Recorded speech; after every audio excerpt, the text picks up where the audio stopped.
जब एकता होगी, अब दूसरी जातियों में तो शादियां करते हैं, हम लोग इनको अलग मानते हैं। वैसा हमारी भाषा, पूरे हिंदुस्तान की जो भाषा है वो ग्वारों की भाषा एक है। जब हमारी भाषा एक है, रहन सहन हमारा एक है, तो हम लोगों को फिर शादी करने में क्या दिक्कत है? दूसरी बात, एक बात और, हमारे यहाँ पिछड़ के क्यों?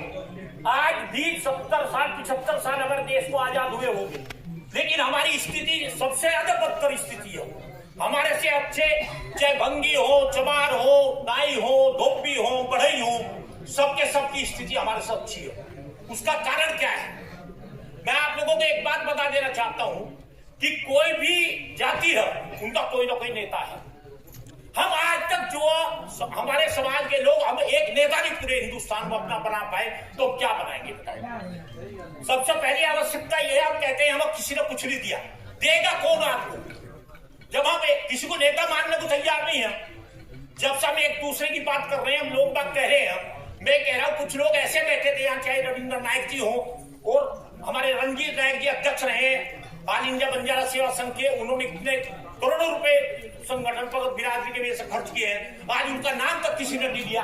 बलराम नायक जी बैठे मिनिस्टर रहे हैं, अरे उन्होंने जो काम किए हैं उनकी भी चर्चा होनी चाहिए, वो पता होना चाहिए कि हमारे नेताओं ने क्या क्या काम किए हैं।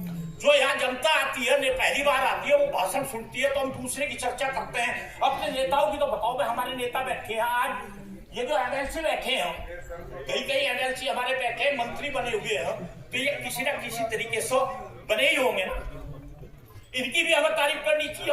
हम ज्यादा पोस्टर लगा देते हैं, आज गांव के अंदर अगर कहीं मीटिंग होती है तो हमें पता नहीं लग पाता कि हमारे लोग कौन सा कहाँ गए, और बिरादरी के लोग आते हैं तो इतनी माला से लाभ देते हैं, तो दूसरे लोग भी पूछते भाई ये कौन आया था यहाँ, पहले हमारा नेता आया। हम नेता बनाना चाहते किसी को, जब तक हम अपना कोई नेता नहीं बना देंगे तब तक ये समझ लो हमारा कल्याण होने वाला नहीं है। मैं ऑल इंडिया बंजारा सेवा संघ में जो 51 सदस्य हैं, बैठे दर्जा नायक जी बैठे हैं, भाई साहब खड़े हैं, मैं तब से लेकर आज तक उसका सदस्य हूँ। कई बार हम लोगों ने चुनाव किया, रणजीत नायक के बाद ऐसी स्थिति पैदा होगी जब वहां दूसरी बार मुंबई के अंदर 2 आदमी हो गए, उधर राजू नायक जी अलग इलेक्शन के लिए तैयार हो गए, उधर क्या कह रहे हो वो अमृत सिंह तेलावती हो गए। हम लोगों ने बीच का रास्ता निकाला, वो 2 साल ये रहेगा, 3 साल ये रहेंगे, लेकिन वो एक दूसरे को चाय नहीं दिया। वो भी अध्यक्ष बने हुए हैं, वे भी अध्यक्ष बने हुए हैं। अभी भाई साहब बैठे हैं, अभी उसके वहां अभी गए हैदराबाद में चुनाव कर रहे थे, वहां चुनाव के बाद 2 कमेटी बना कर दिखा दी, जबकि ज्यादातर लोगों ने इसी राठौड़ जी को वो अध्यक्ष बनाया, दूसरे वाले भी अपने आप को अध्यक्ष बना रहे। तो हम लोगों को जो ये नेता है इनके बारे में सोचना पड़ेगा आप लोगों को। मैं आपको खुली बात बता रहा हूँ, क्योंकि जो इधर बैठे हैं आप लोग सोचोगे।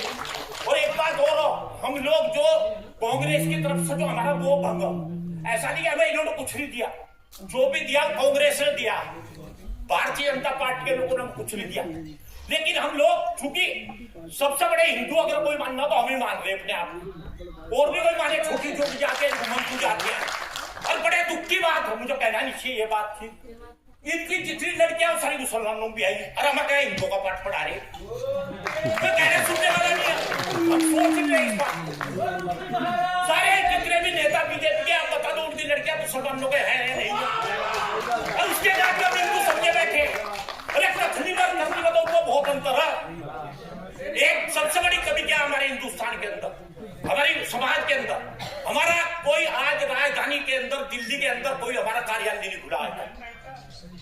इतने अध्यक्ष रहे हो, अगर वो अध्यक्ष महाराष्ट्र का बढ़ेगा वहां चला होगा, अगर वो वहां का कर्नाटक का बढ़ेगा वो वहां से चलाएगा।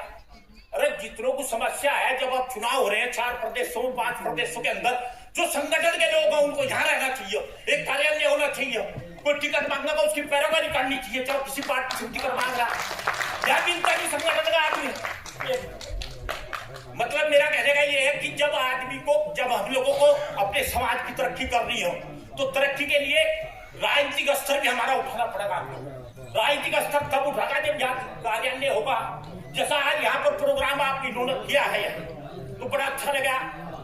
आज पहली बार यहाँ प्रोग्राम हो रहा था, तो बड़े खुशी की बात।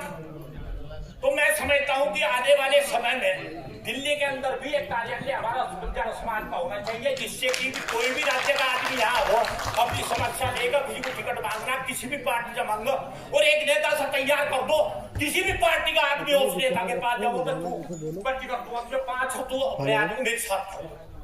जब तक हम प्रदेश में और अपने राष्ट्रीय स्तर पर इस प्रकार के आदमी तैयार नहीं कर देंगे तो नेता तैयार नहीं करेंगे। इन्हीं शब्दों के साथ मैं आप लोगों से अगर कुछ गलती हुई है तो क्षमा मांगता हूँ। धन्यवाद। जय हिंद, जय भारत।